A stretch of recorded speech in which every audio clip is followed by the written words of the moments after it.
반갑습니다. 우리 하고 여러분, 전인상담 책임교수 김원유 목사입니다. 연일 코로나 질환 때문에 너무나 다들 불안해하시고 힘든 여정 속에서 사시느라고 고생이 많습니다. 기도하겠습니다. 하나님 아버지, 2020년도 봄학기를 개강을 해야 되지만 여러 가지 사정 때문에 하지 못하고 이렇게 영상으로 강의하게 되었습니다. 주님 도우시고 더 깊은 치유와 은혜가 있게 하여 주옵소서. 예수님의 이름으로 기도하옵나이다. 아멘.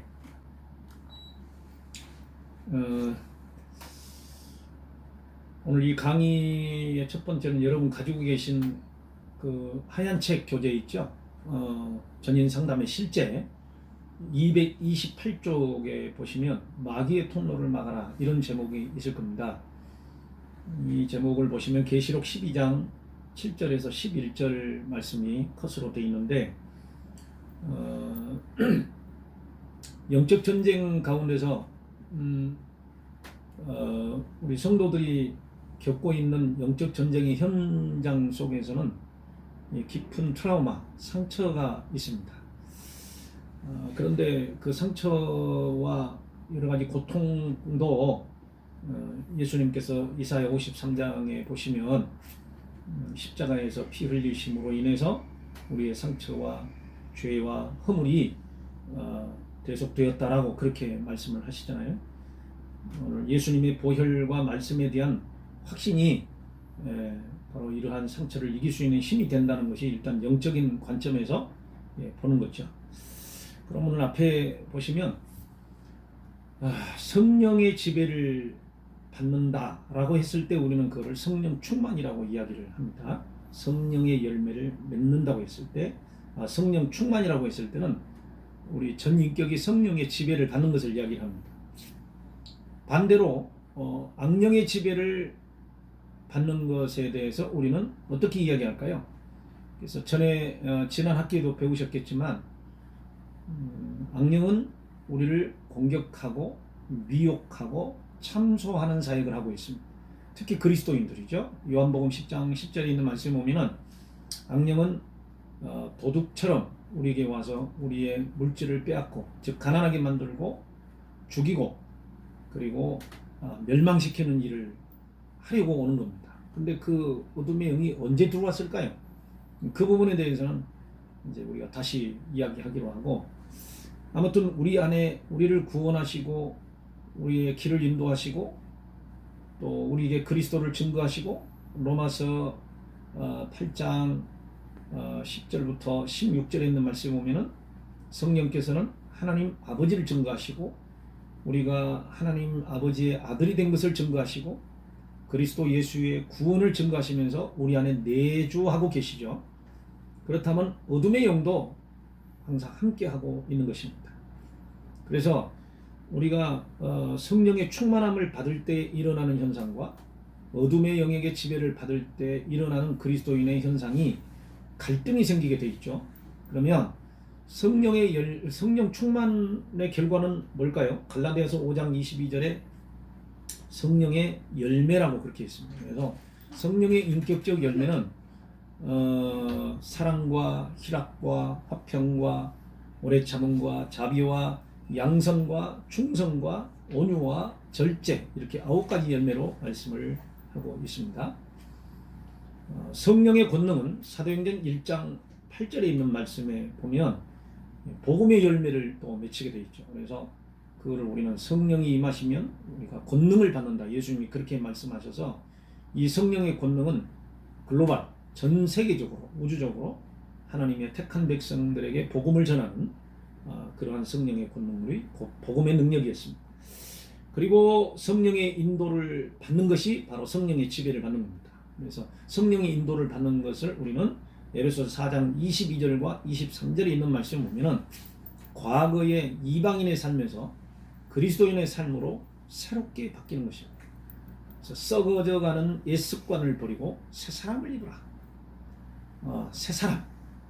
로마서 12장 2절에서도 새 마음을 가져서 분별력을 가질 수 있는, 그리고 고정관념에서 깨트리는, 뭔가 패러다임 시프트가 일어나는 거죠.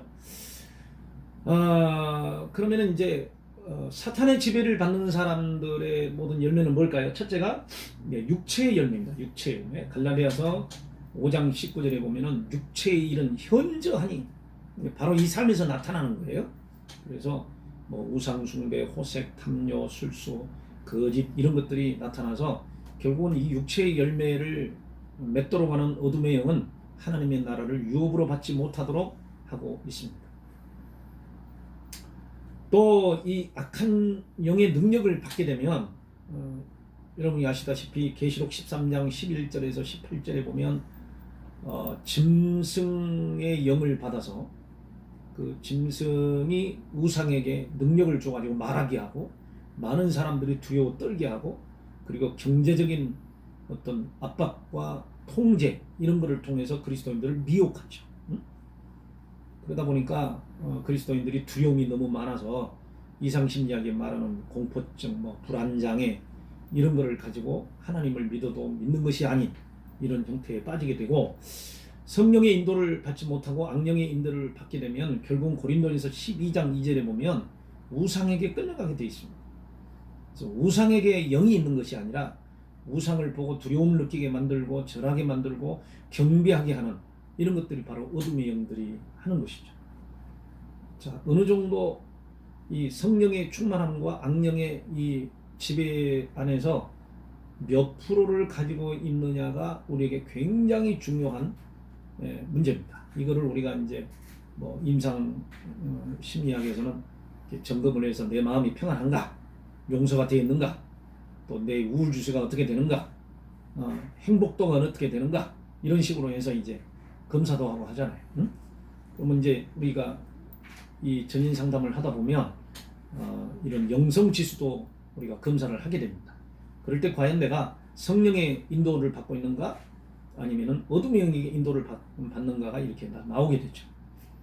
이제 이번 학기 동안에 그런 어떤 치유 사역을 통해서 내 마음의 평강이 임하고 그리고 성령께서 나를 인도하시는 대로 내 발걸음도 움직이게 되고 내 마음이 변화돼서 지성이 생깁니다. 그 지성의 세 가지가 뭐라고 그랬죠? 지식, 지혜, 지각. 이 지각은 분별력입니다. 지혜는 능력입니다. 그리고 지식은 우리가 가지고 있는 정보력입니다. 성경 말씀에 대한 그리고 삶에 대한 정보력과 분별력이 있는 사람은 이 마지막 시대에 승리하고 사는 것입니다. 그리고 그런 지성을 가지고 있는 사람이 바로 이 탄력성을 갖게 되죠. 회복 탄력성. 여기에 따라서 우리가 살게 되어 있습니다. 그 다음에 오늘 이제 두 번째로 우리가 예수 믿고 구원받고 신앙생활하고 교회를 다니는 기간이 있어요. 성령의 사역 중에 부름받은 그들을 부르시고 예정된 그들을 부르시고 로마서 8장 29절에 30절에 보시면 또 에베소서 1장 4절에 보시면 예정된 그들을 부르시고 부르신 그들을 의롭다 하시는데 그 부르신 그들을 의롭다 하시는 것은 신분만 바뀔 뿐이지 그 다음에는 뭐가 있어요? 거룩해져가는 성화라는 게 있어요. 우리 전치유 상담에서는 이 성화를 굉장히 중요하게 생각하는데 그 성화가 되지 못하는 이유가 뭘까요? 상처가 깊을수록 성화가 안 되고 그리고 과거의 옛 습관에 너무 붙들려 있을수록 또 성화가 안 되는데 그 단계를 성교학에서는 중간지대라고 하는 말을 쓰죠. 그 중간지대는 바로 이제 미들 존 월드뷰라는 단어를 씁니다. 그러니까 이게 그리스도 신앙관하고 옛 생활에 그 젖어 있는 어떤 그 종교의 중간지대. 그러다 보니까 이게 무속과 기독교의 정통 신앙이 이게 혼재되어 있는 그런 상황에서 혼란을 느끼고 갈등을 일으키는 그런 문화 형태가 있어요. 자, 그거를 우리가 성경의 출애굽기를 보면 애굽에서 붙들려 있다가 모세를 통하여 홍해 바다를 가르게 하시고 전혀 믿음이 없는 상태에서 더구나 거기에 지금 고라의 자손들이 함께 가면서 하나님을 대적하고 모세를 대적하게 되지요. 그 기간이 40년이지 않습니까? 그래서 그 광야 시대가 바로 중간지대로 저는 보는 거죠. 응? 자, 그것이 한꺼번에 이루어진 겁니까?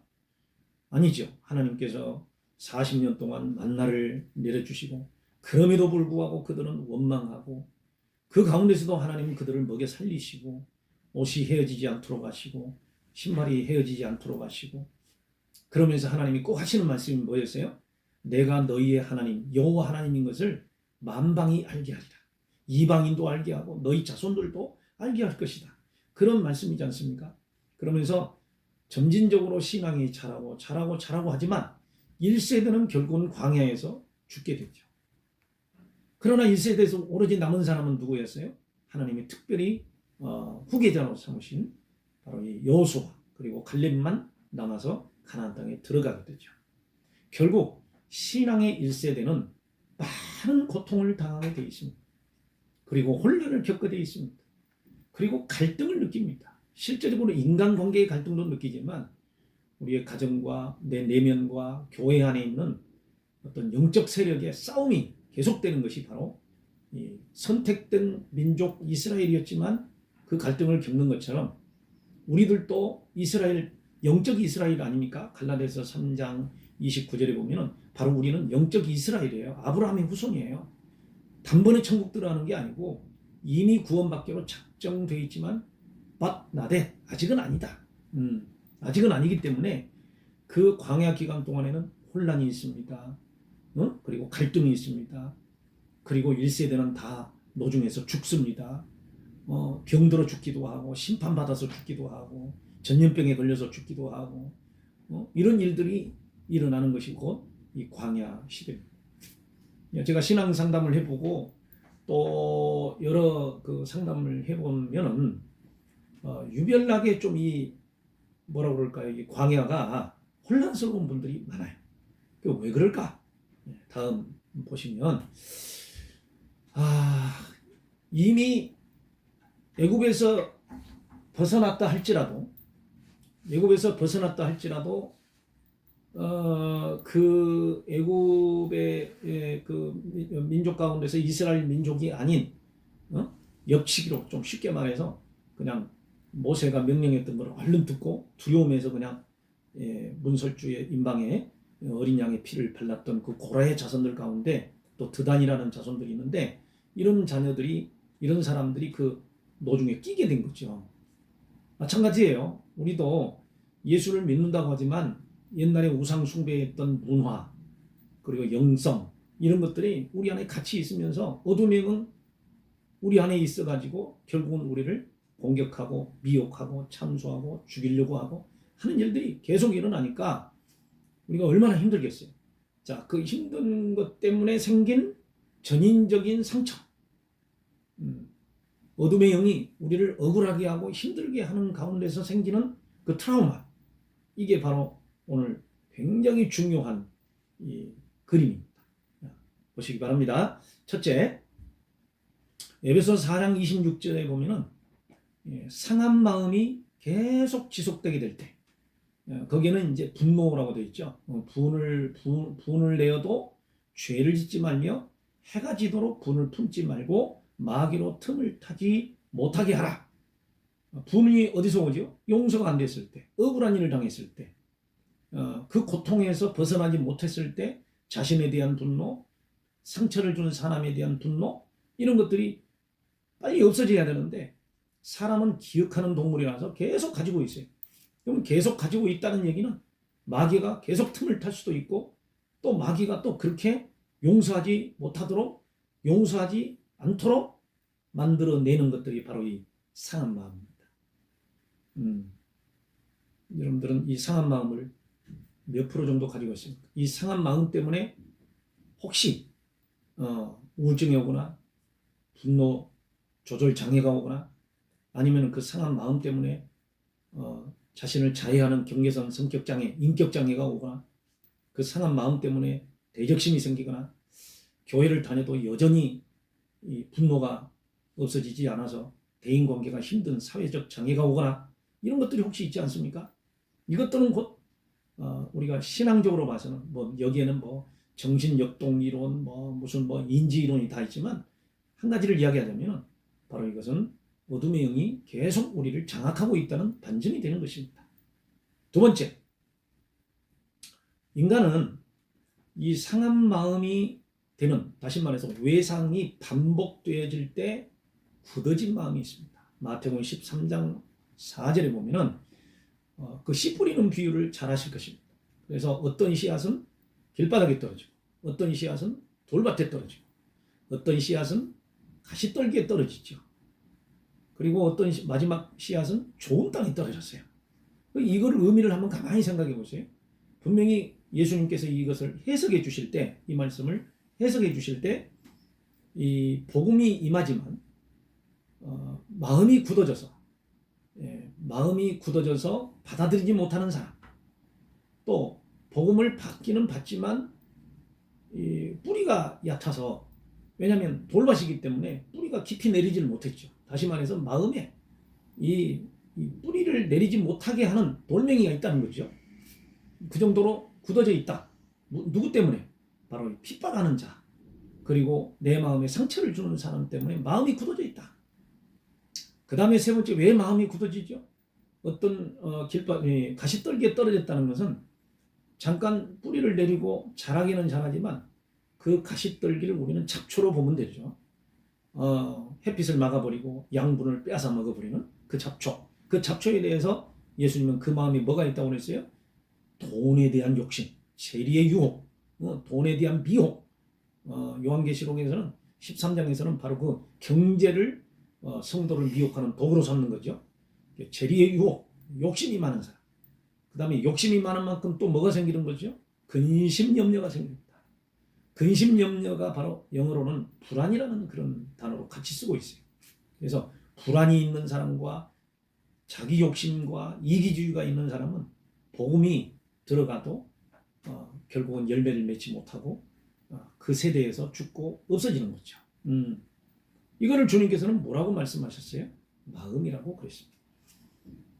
인지심리학에서는 상처받은 마음, 다시 말해서 고통스러운 마음을 경험을 자주 하다 보면 그것이 경험이 되고, 그 경험이 마음에 굳어지게 되고, 그 굳어진 마음을 고착이라는 단어를 씁니다. 이 굳어진 마음이 있는 사람은 거절감이라는 단어를 여기에 또 쓰기도 하죠. 그 거절감이 뭡니까? 내가 버림받지 않을까 하는 마음. 그 다음에 두 번째로 거부감이죠. 리젝션. 다른 사람이 싫어서 거부하고 의심하고 하는 그런 것들이죠. 여기에서 오는 이 굳어진 마음은 복음을 받아들일 수가 없는 것입니다. 이 마음을 누가 장악하는 거죠? 바로 이 마귀가 장악을 합니다.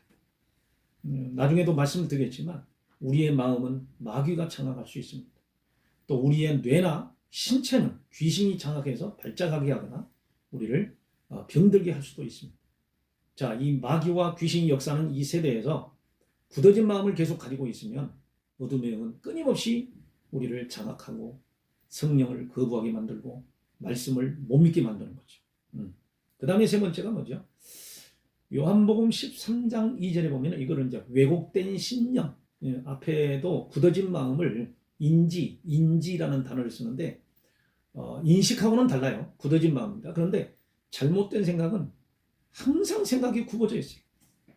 그리고 이미 그 잘못된 왜곡된 신념은 굳어진 악습에 같이 머물러 있어요. 요한복음 13장 2절하고 12장에 보면 가룟 유다는 원래 욕심이 많은 자로서 예수를 믿고 따라다녀도 예수님의 구원에 관심은 없고 예수님을 따라다니게 될 때 오는 그 돈에 관심이 많았어요.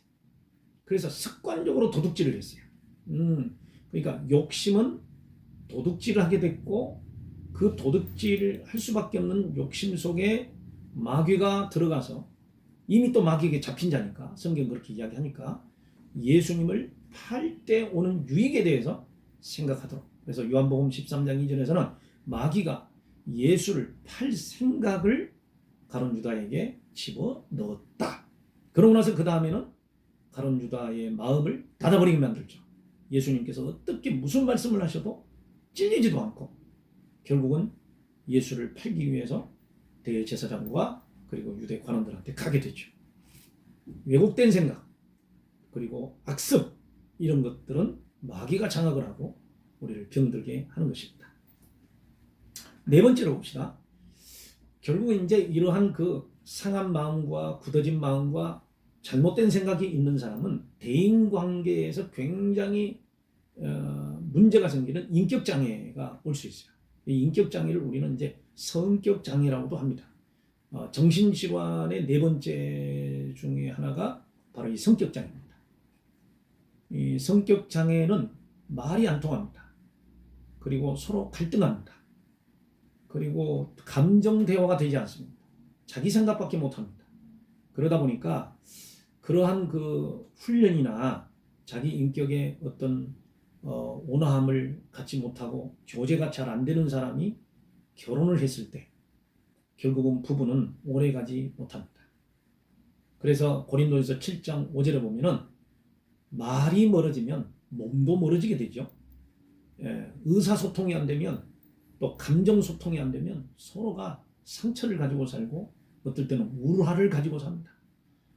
그러다 보니까 아무리 친밀한 배우자를 할지라도 어느 땐가는 성욕이 떨어지고 신체 기능이 떨어지고 마음이 멀어지게 되면 몸도 멀어지게 돼서 결국 각방을 쓰게 되는데 두 가지로 해석을 할 수 있어요. 하나는 마귀가 그렇게 만들 수도 있고 그 다음에 마귀가 우리를 장악하고 있도록 그렇게 만들어갈 수도 있기 때문에 우리가 성경 말씀대로 부부는 서로 사랑하고 그리고 서로 아끼고 살도록 계속 권면을 하고 있는 것입니다. 혹시나 지금 여러분 가운데서 부부 사이가 너무 좋지 않아서 각방을 쓰고 친밀감도 없고 외도를 하고 고통 중에서 서로가 살고 있지 않습니까? 또 아니면은 이혼을 했다. 이런 모든 것들은 우리 영적으로 봐서는 어둠의 영에게 악한 영에게 지배를 당하고 있다. 이렇게 생각하면 됩니다. 자, 더 중요한 것이 있어요.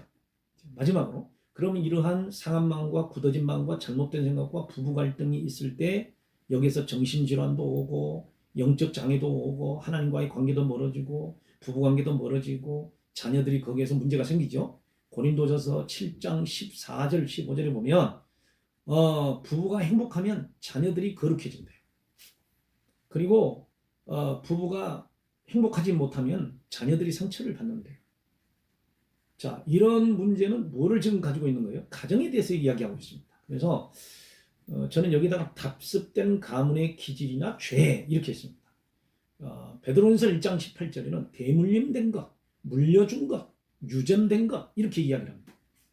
정신질환의 10%도 지금까지 모든 조사된 학문에 의하면 10% 이상은 거기다가 유전성에서 오고 가족력을 볼 수 있습니다. 그리고 암 질환에 노출된 가정을 보면 가족력이 10%에서 20%를 차지하고 있습니다. 중요한 단서가 됐죠. 자, 유전된 영성, 유전된 기질, 유전된 체질, 그것들이 연약해질 때 탄력성이 부재해서 전인적인 탄력성은 신체적인 거, 심리적인 거, 이 마음이 강하지를 못해서 오는 그런 문제들이죠. 그리고 이 강하지 못한 마음이 어디서 오는 거예요? 엮이는 가정에서 오죠. 그래서 엮이는 가정은 첫째, 종교적 엮이는 예수를 믿지 않고 우상 숭배하는 가정. 그런 가정에서 자라는 사람들이 문제가 많이 발생합니다. 그 다음에 두 번째, 신체적인 엮이는 있어요. 가정이 거의 다 병약해요. 그 다음에 심리적인 엮이는 있어요. 가족끼리의 의사소통과 감정소통이 잘 안 돼서 인터랙션, 상호작용이 잘 안 돼서 친밀감이 없고 그리고 또 신뢰감이 부족한 그런 가정에서 자라다 보면 정말 이러한 굳어진 마음과 왜곡된 생각들이 차지를 하게 되고 또 그것이 대물림돼서 부부관계가 또 힘들어지고 이런 일이 생기고 또 우상을 많이 섬기고 귀신을 많이 섬기는 가정에서 자라다 보면 항상 영적인 공격을 받게 돼 있어요. 몸이 많이 병들거나 정신 이상이 생기거나 예수를 믿으려고 해도 믿지 못하게 하는 일이 많이 생기거나 이단 사이비에게 빠지거나 이런 역기능들이 많이 빠지게 되어 있어요. 자, 여러분 어떻습니까? 이거를 보니까 여러분들이 어느 정도는 좀 전인적인 진단이 오지 않아요? 전인적인 진단. 굉장히 중요한 내용입니다. 하고 여러분 이 강의를 들으시면서 전인적인 진단과 함께 여러분에게 회개와 눈물의 기도, 간구의 기도가 나오도록 통성의 통곡의 기도가 나오는 그런 시간들이 되시기를 바랍니다. 자, 이제 사탄의 통로 두 번째 크게 봤을 때 진짜 이거는 영적인 문제인데 지금까지 제가 상담 사역을 하면서 특히 전인적으로 악령의 역사가 어디서부터 제일 강하게 오느냐는 유전성도 있지만 그 가정의 문화, 종교 문화예요, 종교 문화. 그래서 그 가정이 지금 현재 이 강의를 듣고 있는 여러분들이 처음 그 가문에서 예수를 믿거나 어떤 복음을 전하는 자가 되었을 때 오는 현상들, 제가 겪었던 얘기니까 아마 굉장한 고난과 갈등과 혼란이 있었을 거예요. 심지어는 죽을 고비, 제가 쉽게 이야기하는 죽을 고비도 많이 넘기는 그런 일도 있었을 거예요. 그런 가운데서 두려움이 오고 공포증이 오고 뭐 그런 문제들 때문에 갈등하고 하는 것들도 아마 있을 수 있어요. 혹시 여러분의 가문이 그 사탄 숭배 사상이 많지 않았어요? 뭐 불교, 무속 종교 뭐 할 것 없이 옛날에 뭐 할머니 또 어머니들이 칠성당에 뭐 빈다든지 아니면 장독대에 뭐 빈다든지 아니면 신당을 차려놓고 있었다든지 아니면은 뭐 점을 많이 치러 다닌다든지 뭐 이런 그 또 범신론 모든 만물에 신이 있다고 생각하고 우상 숭배를 한다든지 뭐 이런 거 혹시 있지 않았습니까? 두 번째가 뉴에이지예요. 다른 신을 찾지 않고 인간이 신이 될 수 있다. 인간도 신적 존재다. 여기에 굉장히 빠져 있는 사람들이 있어요. 이단 사이비들이 특히 이단자들 가운데서 뭐 계시를 받는데 빠졌다. 응? 그래가지고 나를 믿는 자는 뭐 같이 부활할 수 있고 뭐 영생불사한다. 요즘 뭐 한참 나오고 있는 신천지 이만희 교주에게 폭 빠져 있는 사람들. 어떻게 보면은 인간은 신이 아닌데 신처럼 살 수 있다고 하는 뉴에이지 사상과 연결된 이단이라고 볼 수 있는 거죠. 뉴에이지. 이 뉴에이지는 뭐 여러분이 아시다시피 인도 힌두이즘에서 오는 거거든요. 인간도 신이 될 수 있다. 또 모든 짐승들의 그거를 전부 다 신적 대상으로 삼는 이런 것들. 그러다 보니까 거기에서 인간이 신이 되기 위해서 어떤 돌을 닦는다든지 뭐 명상을 한다든지 그렇게 해가지고 뭐 공중부양이 되고 이런 것들이 다 뉴에이지거든요. 이런 것에 쉽게 빠지는 사람들. 그 다음에 사술. 뭐 사술은 말 그대로 거짓 술수거든요. 무당이나 점쟁이가 또 승려가 시키는 대로 하면 복이 들어오고 그 다음에 액땜을 하고 그러다 보니까 부적을 붙이기도 하고 또 구슬 하기도 하고 또 철학관에 찾아가서 시키는 대로 하기도 하고 이런 것들이 다 사술이에요. 이 사술 문화에 빠져 있지 않는가.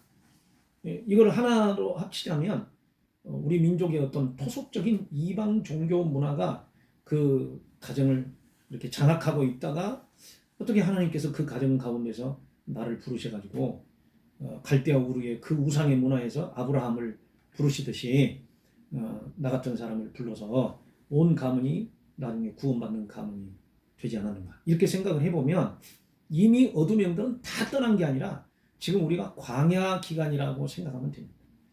1차 광야는 가족들이 전부 다 그리스도 예수를 믿지 않을 때 지금도 우상 숭배를 할 때 혼란과 고통과 갈등이 있을 수 있다 이렇게 보면 되는 거죠. 2차 광야 기간은 교회를 보면 돼요. 교회 이런 것들을 보면 되고 그리고 이제 3차 광야는 그 국가가 종교의 자유를 얻고 정말 마음껏 예배를 드릴 수 있고 하나님께 영광을 돌리고 하는 그런 어떤 분위기가 만들어졌는가 이걸 한번 가만히 생각해 보세요. 그걸 우리가 조금 이제 숫자적인 개념으로 통계상으로 몇 프로 정도가 됐느냐. 가정 같은 경우는 뭐 형제들 가운데 뭐 2명, 4명, 뭐 사남매인데 뭐 두 남매만 예수를 믿고 나머지는 믿지 않고 부모님은 여전히 조상 제사를 지내고 있다. 아니면 뭐 다른 종교를 가지고 있다. 그러면은 이제 애굽에서 벗어나서 마치 마라의 쓴물을 지금 앞에 놓고 갈등하는 이스라엘 민족하고 비슷한 거죠. 무슨 말인지 이해가 가십니까? 저도 역시 그런 거를 깨닫기까지 엄청나게 많은 고난 가운데서 과연 왜 그럴까? 이렇게 하면서 하나님 앞에 기도하고 연구하고 그리고 그거를 연구하다가 이렇게 제가 책을 쓰고 또 이렇게 제가 연구하고 학위를 받고 여러분 앞에서 써서 강의하게 된 거죠. 오늘 여러분들은 제 강의를 들으시고 정말 그 깨닫기만 해도 여러분들은 정말 하나님 앞에 영광을 돌릴 수밖에 없는 아마 그런 인생을 살 겁니다. 응? 얼마나 억울하셨습니까? 지금까지 억울함이 왜 생겼는지 한번 생각해 보세요. 재밌는 얘기를 전부 다 그러잖아요. 내 팔자가 무슨 죄가 많아서 팔자가 이렇게 되냐는 거예요. 그 팔자라는 말 자체가 바로 이방 문화에서 온 거잖아요. 종교 문화에 바로 운명론. 내 운명이 바로 이 과거의 전생에 내가 무슨 죄를 졌냐. 그건 불교성이잖아요. 이게 불교성의 윤회설과 그 다음에 무속 종교의 운명론. 그래서 그 액땜을 해야만 된다고 하는 그런 것들이 바로 우리를 장악하고 있었던 어둠의 영들의 역사인 것입니다. 이거를 통해서 우리가 사단의 공격을 받고 미혹을 받고, 그러니까 그런 것에 빠져 있는 사람들은 성경을 봐도 이상하게 운명론적으로 보고 또 막 신비스럽게 보고 두려움이 많고 그러면서 이단 사입에 빠지는 것을 우리가 볼 수 있는 거죠. 우리 치유사역은 마음의 담대함과 그리고 순교정신, 하나님께서 주시는 큰 은혜 가운데서 성화를 이루어가는 이 과정이 바로 이 전인치유와 상담 과정인 것입니다.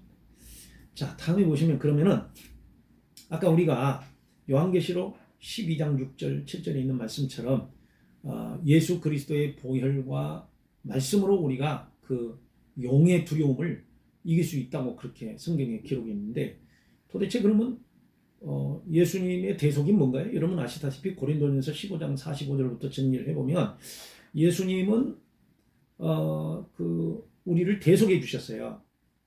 그래서 사망에서 생명으로 옮기시도록 대속해 주셨는데, 이사야 53장 1절에서 6절이 대속의 원리라고 설명을 하고 있고, 예수의 피가 갈라디아서 3장 13절에서는 모든 사람들이 저주를 받았지만 그 저주가 뭐예요?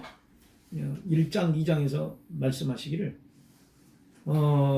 외인, 그 다음에 이방인, 심지어는 진노의 자식, 이런 우리는 하나님의 자녀도 아닌 진노의 자식인데 로마서 8장 15절에서는 양자로 삼아가지고, 그래서 우리로 하여금 그 저주의 또 사망과 저주에서 우리를 복으로 인도하셨다. 누구 때문에? 예수님께서 십자가에서 달려 돌아가실 때 흘리신 피값이, 그 피값이 우리의 죄값을 치르게 된 거죠. 그게 바로 저주에서 복을 얻게 됐고, 에베소서 2장 14절에 아까 말씀드렸지만 죄인은 징계를 받아야 되지만 예수님이 대신 모든 죄의 징계를 짊어지시고 십자가에서 피를 흘리시고 그 고통을 당하셨다. 고린도서 8장 9절에서는 가난해서 부요함으로, 예수님께서도 여우도 굴이 있고 공중에 나는 새도 집이 있거늘 인자는 머리 둘 것이 없도다. 여러분들이 가난과 고통을, 그리스도인들이 절대적 고통, 절대적 가난, 먹을 것도 없는 가난, 이것이 바로 이제 절대적 가난인데, 이런 가난 가운데 소망도 없는 죽음에 대한 공포에 시달리고 있는 사람을 대신해서 예수님이 십자가에서 달려 돌아가신 것입니다. 그리고 예수님이 대신 가난해지신 거죠. 그리고 로마서 5장 1절에 보면은 죄인에서 의인이 된 거죠. 신분상으로 우리가 칭의라는 단어를 쓰지 않습니까? 좀 교리적으로 이야기하자면 칭의, 의롭다 하심을 얻었다. 우리가 의로워서 의롭다 하심을 얻는 게 아니라 신분이 의인이 돼버린 겁니다. 누구를 통해서? 그리스도 예수를 믿는 모든 사람들은 신분이 의인으로 바뀌어버렸는데, 조금 사실적으로 굉장히 좀 강하게 감정적으로, 정서적으로 이야기하자면 우리 모습이 아니라 하나님이 보실 때 예수님의 피로 덮어가지고 정결하게 된 그 모습으로 보인 것 뿐이지, 우리의 저 내면의 속성에서는 여전히 어둠의 영에게 장악되어 있고, 그리고 죄인의 속성을 가지고 있고, 자기 욕심을 가지고 있고, 어떤 막다른 골목, 생명의 경각에 달릴 때는 그 인격이 죄인의 인격으로 나올 수밖에 없는 그런 것들이 다 바로 우리가 죄인이라는 것입니다. 그러나 그리스도 예수를 믿는 믿음으로 천국 갈 수 있는 것은 그리스도 예수를 믿는 믿음으로 신분이 의인이 되는, 그것이 바로 어디서 오는 거예요? 예수님의 피값에서 오는 거죠. 마지막으로 모든 사람들은 다 죽게 돼 있어요. 그러나 하나님이 그리스도를 보내심으로 사망에서 생명으로 옮기게 됐습니다. 저는 가끔 이 악령을 쫓아낼 때 십자가에서 달리신 예수 그리스도의 보혈을 적용을 합니다. 그러나 정말 막 죽음을 넘나드는 사람에게는 악령에 의해서 뭐 불치병에 걸렸거나 고통을 막 가운데서 자살 충동에 나거나 이런 사람에게 명령을 할 때는 3일 만에 부활하신 예수 그리스도의 이름으로 명할 때 그 영이 더 많이 나가고 발작을 일으키는 것을 우리가 볼 수 있었어요. 여러분, 정말 그리스도 예수의 십자가의 권능과 그리고 또한 부활의 능력은 이미 우리의 죄와 우리의 사망을 대속하셨기 때문에 이러한 치유의 권능이 있는 것입니다. 그러면 이제 그 예수님의 십자가에 십자가에서 흘리신 피가 구약 성경에 나오는 그 언약궤하고 어떤 관계가 있을까? 상당히 좀 신학적이고 언약 신학적으로 좀 가는 것인데, 그래도 이거를 알게 되다 보면 정말 우리가 그리스도인이라 할지라도 상처가 있는 것이고 그 상처는 곧 예수님의 피값으로 해결이 되는 것이구나, 이미 되었구나, 우리의 믿는 믿음에 따라서 다를 뿐이지, 이렇게 아마 이해가 될 것입니다. 자, 다음으로 넘어갈까요? 그러면은 우리가 이제 믿는 믿음, 이 다음에도 나오는 것이겠지만 어떻게 믿고 있나요? 이제 중요한 것입니다. 로마서 10장 8절에서 9절, 여러분이 잘 아시는 말씀이지만 그리스도 예수께서 십자가에 죽으신 가운데서 3일 만에 부활하신 것이 마음에 믿어지면, 원래는 믿어지는 거예요. 마음에 믿으면 이 사람은 구원을 얻었나니 대적 사람이 마음으로 믿어 의에 이르고 입으로 시인하여 구원을 얻게 하느니라. 구원을 얻느니라. 아멘. 그러니까 지금 이 십자가의 대속은요, 하나님께서 부르신 사람들은 어떤 고난 가운데서도 이상하게 이 말씀이 믿어지더라는 거죠. 어떤 장애가 있음에도 불구하고 이게 믿어진다. 그 자체가 성령께서 하시는 일이기 때문에 내가 믿는 게 아닙니다. 그렇게 되다 보면 나중에 어떻게 되죠? 그 믿어지는 바를 입으로 시인하고 고백하게 되죠.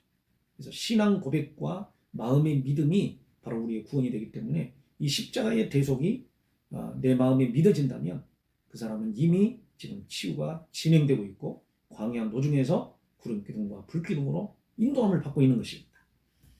자, 치유를 위한 보혈의 적용을 139쪽에 이렇게 설명을 하고 있습니다. 여러분들이 언약궤가 이제 지성소에 있는데 그 성전에 이렇게 들어가게 되면 제단이 있어요.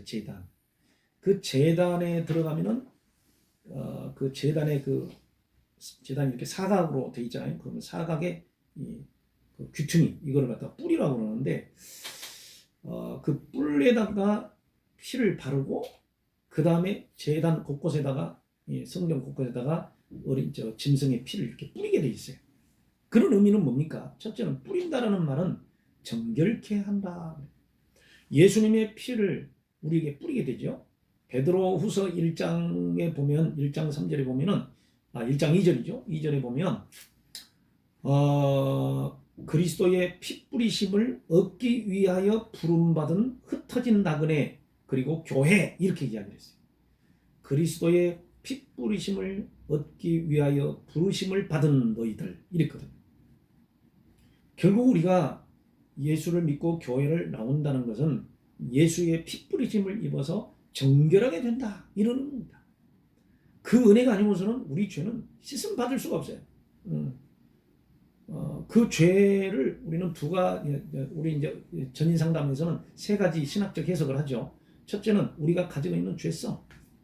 사도 바울도 죄의 본성, sinful nature, 죄성이라는 단어를 쓰죠. 그걸 우리는 육체의 욕심이다, 이렇게 이야기를 합니다. 그 다음에 두 번째로는 우리의 죄는 뭐가 있어요? 이사야 53장 5절에 보면은 그가 찔림은 우리의 허물을 인하며 그가 상함은 우리의 죄악을 인함이라. 허물이 나오죠. 허물은 뭐냐? 고의적인 죄가 아니에요. 연약해가지고 상처를 많이 받아서 마음이 굳어지고, 그리고 상처를 많이 받아서 인격에 장애가 오고 거절이 오고 막 불신앙이 오고 이래가지고 자기도 모르게 죄를 짓는 사악한 마음, 이게 바로 연약함에서 오는 거고 무지함에서 오는 거죠. 상처와 무지함이 죄입니다. 상처가 치유되지 않으면 그게 바로 죄가 되는 것이죠. 그래서 우리 전치유의 첫 번째가 뭐예요? 감정 치유, 그리고 삶의 치유입니다. 그 다음에 세 번째 죄가 뭐죠? 아직도 고쳐지지 않는 고의적인 습관들, 악습입니다. 악습. 고의적인 습관. 자, 고의적으로 죄를 지으면서도 회개치 않는다. 그거는 심판의 도구가 됩니다. 생각도 죄에 젖어 있고, 감정도 죄에 젖어 있고, 행동도 아직까지 고치지 않은 채 그 죄를 가지고 있다면 결국은 심판의 도구가 되는 것입니다. 이 모든 세 가지의 죄를 예수님께서 십자가를 지시고 피 흘리신 거죠. 자, 그 피를 뿌리게 되면 정결하게 되죠. 두 번째, 피는 발라야 된다. 그 말은 무슨 말이냐? 하나님의 것이라는 거예요. 예수 그리스도의 것이라는 것입니다. 그래서 우리는 신앙 고백을 할 때마다 저는 주님의 것입니다. 주님께 헌신하죠. 그 헌신이 로마서 12장 1절에 너희 몸을 하나님이 기뻐하시는 거룩한 산제물로 드려라. 산제물은 어디서 드리는 거예요? 일상생활에서, 가정에서, 직장에서. 내가 그리스도인인 것을, 그리스도의 성품을 나타내는 그것이 바로 그리스도의 산제물입니다. 자, 그 다음에 마지막 세 번째로 마셔라 했죠. 마셔라. 여러분들이 요한복음에 보면 요한복음 6장 53절에서 54절에 보면은 내 피를 마시지 않고 내 살을 먹지 아니하면 영생이 없다. 이런 말씀을 하시는 거예요. 참 어려운 말씀이죠. 그때 그 사람들이 생각할 때는. 육에 속한 사람들은 이 말씀을 이해할 수가 없는 거예요. 결국은 십자가에서 피 흘려 돌아가신 것을 믿는 자체가 그 피를 마시는 것입니다. 그리고 내가 그 피값으로 모든 죄가 사함을 받았다. 예수님의 죽음이 바로 나에게 생명을 주셨다. 죄 사함을 얻게 하셨다. 이걸 믿는 믿음은 우리가 믿는다고 해서 믿어지는 게 아닙니다. 그거는 첫째, 하나님의 예정된 사람. 우리가 지금 그걸 믿고 있다는 자체가 이미 우리는 예정된 사람입니다. 아멘. 그리고 결국 그 결과 영생이라는 거죠. 오늘 진짜 중요한 것이 있어요. 자, 지성소에 들어가게 되면 휘장이 있고, 휘장을 열고 들어가면 거기에 언약궤가 있죠. 언약궤. 그 언약궤는 뭘로 만드느냐? 첫째, 재료가 뭐죠? 조각목이라고 합니다. 여러분이 아시다시피 유대 광야, 이집트 광야, 시나이 반도 광야에 가면은 분명히 가시나무고 아카시아 나무 같은데 정말 짝달막하고 딱딱하게 굳어지면서 아주 탱글탱글한 열매를 맺는, 써서 먹을 수 없는 그런 열매를 맺는 시띠나무라는 게 있어요. 성경에는 시띠나무라고 되어 있고, 우리가 그 시띠나무를 영어로 해석을 할 때는 아카시아입니다. 아카시아. 자, 그 사막 가운데 있는 그 시띠나무를 한번 가만히 생각해 보세요. 제가 이집트를 들러서 이집트에서 시나이 반도를 지나갈 때 그 시띠나무를 보고 그 시띠나무 주변에 있는 사막에 앉아서 많이 울었어요. 그 시띠나무가 바로 저였습니다. 사막의 모래바람, 구름 한 점 없는 하늘에서 내리쬐는 사막의 햇빛, 영상 40도를 오르내리는 그 햇빛, 거기서 견뎌내려면 가시가 돋을 수밖에 없고, 그리고 이파리도 굳어져서 딱딱하게 굳어져 있고, 그리고 건건한 날씨에 버티기 위하여 그냥 나무들은 도끼로 찍어도 잘 안 잘려요. 톱으로 캐기가 힘이 드니까 도끼로 찍어서 잘라내는 그런 나무입니다. 그런 나무를 조각을 내서 사포로 문대가지고 문질러서 반들반들한 다음에 그거를 조각조각 내서, 왜냐하면 큰 나무를 만들 수가 없으니까 그거를 조각조각 내서 규빗으로 따지자면 1m 80cm 가로 세로 이렇게 해가지고 만드는 거죠. 저와 여러분들은 조각목입니다. 광야에서 상처받고 핍박받고, 그래서 마음이 굳어지고 왜곡된 생각이 오고, 그 상처 때문에 인격장애가 오고, 과연 하나님이 살아계신지 내 하나님인지 의심하고 염려하고, 어떤 문제가 생길 때마다 불안해하고 가슴을 치고, 그러면서 살아가는 이 시띠나무와 같습니다. 여러분 스스로 한번 따라서 해보세요. 하나님, 저는 시띠나무입니다. 저를 조각조각 잘라서 지성소에 예수님을 담을 수 있는 그런 언약궤가 되게 하신 것 감사합니다. 결국은 언약궤는 예수님이 아니에요. 언약궤는 바로 우리입니다. 조각목으로 만들어진 언약궤입니다. 지성소에 들어갈 수 있도록 하나님께서 우리를 부르신 것입니다. 결국은 산산조각난 우리의 마음을 서로 모아서 교회를 이루고 그 교회가 결국은 지성소 안에 들어가서 예수님의 피로 덮임을 받는 것입니다. 여러분은 얼마만큼 상처를 가지고 조각이 나 있습니까? 4분 오열된 가정, 4분 오열된 나의 찢어진 마음, 이거를 가지고 주님 앞에 가는 것입니다. 자, 그런데 그 언약궤 안에 세 가지 물건을 하나님께서 저장해 놓으라고 명령하신 게 있어요. 첫째가 뭐죠? 만나 항아리. 아시다시피 이스라엘은 꼼짝없이 굶어 죽어야 됩니다. 그런데 하나님께서는 40년 동안 굶어 죽지 않도록 6일 동안 안식일을 빼고 6일 동안 하늘에서 비처럼 이슬처럼 내려가지고 아침이 되면 그거를 거두어서 온 식구가 굶어 죽지 않고 일용할 양식으로 먹고 살았습니다. 거기에서 예수님께서 일용할 양식이라고 하는 거죠. 만나 항아리. 그 만나 항아리가 우리에게 주는 게 뭡니까? 그 다음에 두 번째로 아론의 쌍난 지팡이. 이게 또 주는 의미가 뭡니까? 이 말씀 마치면서 이야기를 우리 한번 서로 나눠봅시다. 아론의 쌍난 지팡이. 왜 그랬을까요? 왜 아론의 쌍난 지팡이를 놔두라고 그랬을까요? 언약궤 왜 앞에 왜 두라고 그랬을까요? 이스라엘 사람들이 좀 시간이 지나니까 사람들은 먹고 살기 편해지면 감사하는 사람도 있지만 가끔 가다가 불평하는 사람도 있어요. 더구나 그들 가운데는 불평을 은사로 삼고 사는 마귀의 자녀들이 있었습니다. 그게 누구예요? 고람과 드단이었어요. 그러니까 그의 영향을 받은 이 불평하는 족속들이 모세에 대해서 의심을 하고 아론에 대해서도 의심을 하고 과연 하나님이 모세와 아론을 우리에게 보내셨는가? 이러면서 자기들끼리 수군거리기 시작을 하죠. 그것을 하나님께서 아셨기 때문에 모세를 명하여 각 12지파의 두령들에게 레위 지파의 두령이 누굽니까? 아론이잖아요. 모세의 형 아론. 각 지팡이를 가지고 회막문 안에 그 장막 안에 두도록 했죠. 그 다음날 누구의 지팡이에 싹이 났죠? 아론이지 않습니까? 아론의 지팡이에 싹이 났어요. 그래서 그 싹난 지팡이를 언약궤 앞에 두라고 명령하셨습니다. 그 다음에 세 번째가 여러분이 정말 감동 깊게 봤던 십계의 영화에서도 그 시내산에서 모세가 그 두 용과 불구덩이 가운데서 이 두 돌판을 하나님께서 직접 만드셔가지고 모세의 손에 쥐어주게 되잖아요.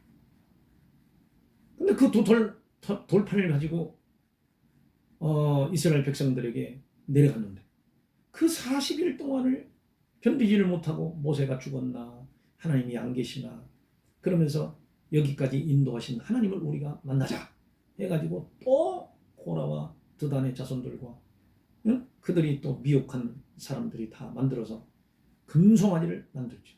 아론을 막 격동질을 하는 거예요. 아론은 도저히 견딜 수가 없어서 그럼 너네들 알아서 해라. 그래서 그걸 만들어 놓고 거기서 뛰놀고 경배하고 바로 이분이 우리 여호와 하나님이시다. 금송아지를 놓고 하는 거예요. 그래서 모세가 그들 앞에서 두 돌판을 깨트리게 됐죠. 그 돌판을 깨뜨렸다는 게 뭐예요? 하나님과의 관계가 너희들은 다 끝났다. 너희들은 이제는 더 이상 언약 백성이 아니다. 그 얘기 아닙니까?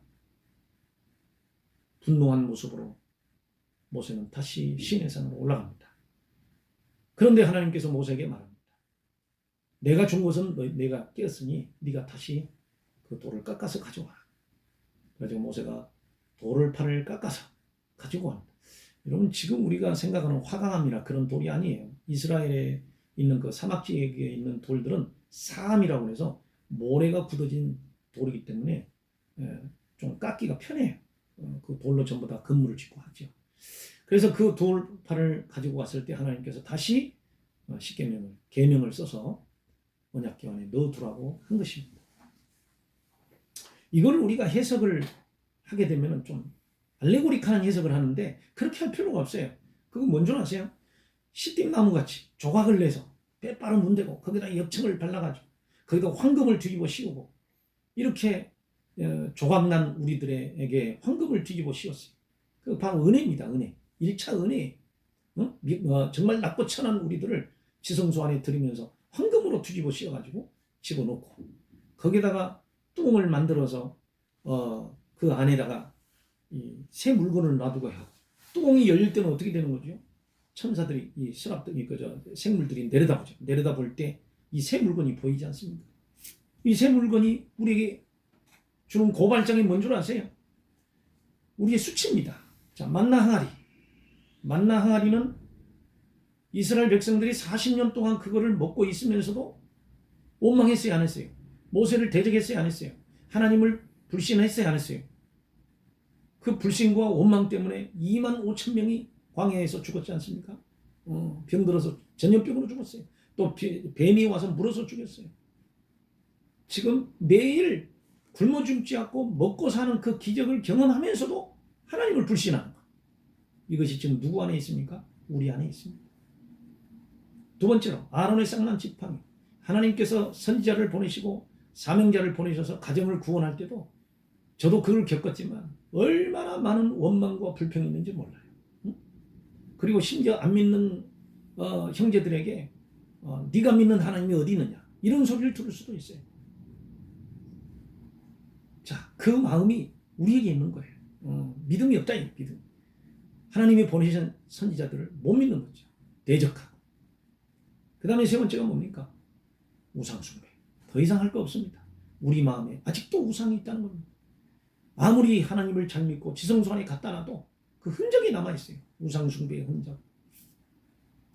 그래서 이스라엘은 40일 동안 모세가 금식을 하며 계명을 받는 그 기간 동안을 견디지 못해서 하나님 보여달라. 아론을 격동질하고 결국은 우상을 만들듯이 우리는 지금 계속 하나님을 보여달라고 보이지 않는 하나님에 대해서는 믿지 않으려고 하고 보이는 하나님, 어떤 표적, 우상, 아니면 형상, 아니면 어떤 은사 이런 거를 보여달라고 하면서 하나님의 마음을 아프게 할 때가 많습니다. 로마서 1장 26절에서는 하나님은 그런 자들은 내어버려 두셨다.